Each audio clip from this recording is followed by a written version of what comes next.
Hello बच्चों, मैं फिर से आपको एक नए क्वेश्चन के साथ उपस्थित हूं। तो मैं board model type question per day बता रहा हूं।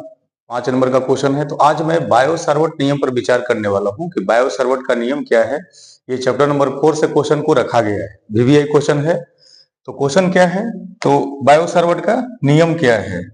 इसे बायो सावर्ट का नियम जो होते हैं 4 होते हैं।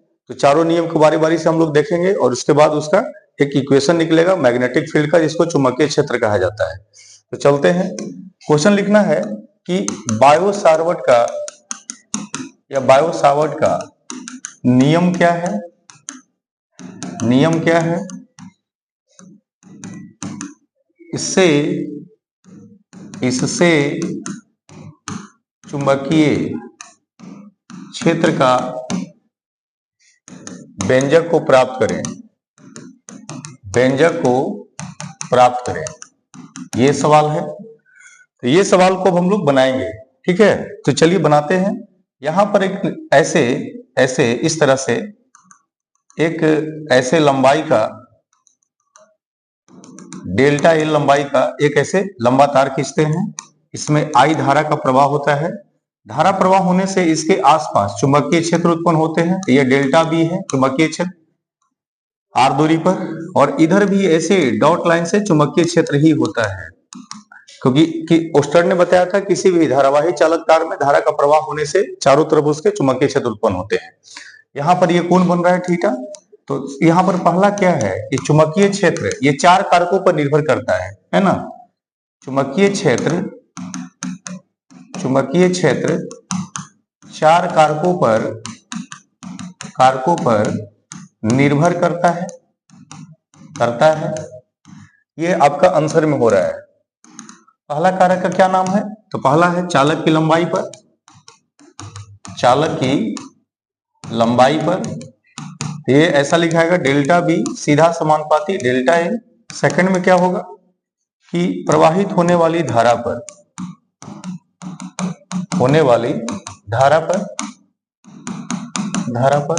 तो डेल्टा बी ये प्रवाहित होने वाली धारा आई है। तीसरा नंबर में होगा कोण की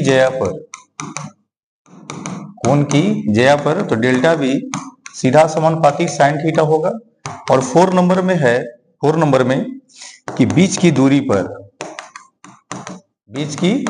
पर ये डेल्टा बी सीधा समानुपाती ऐसे 1/r² होगा, क्योंकि दूरी आपका r दिख रहा है।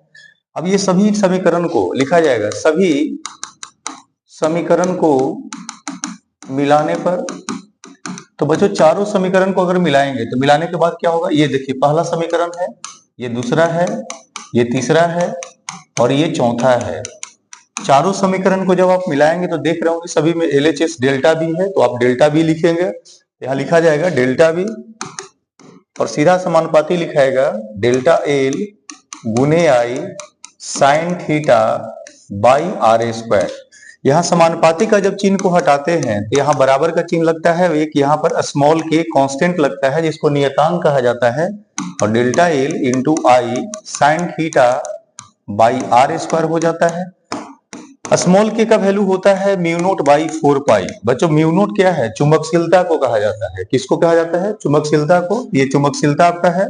ये वैल्यू आप यहाँ बैठाते हैं तो आता है डेल्टा बी बराबर म्यू नोट अपॉन 4 पाई, और यहाँ आएगा delta L I sine theta by r²। तो ये इसका बायो सावर्ट के नियम के अनुसार चुंबकीय क्षेत्र का सूत्र प्राप्त होता है। तो इस तरह से हर क्वेश्चन को हम आसान बना के और आपको बहुत ही सुगमता और सरलता पूर्वक आपको आपके सामने प्रस्तुत कर रहे हैं। तो आप लोग वर्क सब्सक्राइब, लाइक और कमेंट करते रहिए, लोगों को बताते रहिए। धन्यवाद। जय हिंद, जय भारत।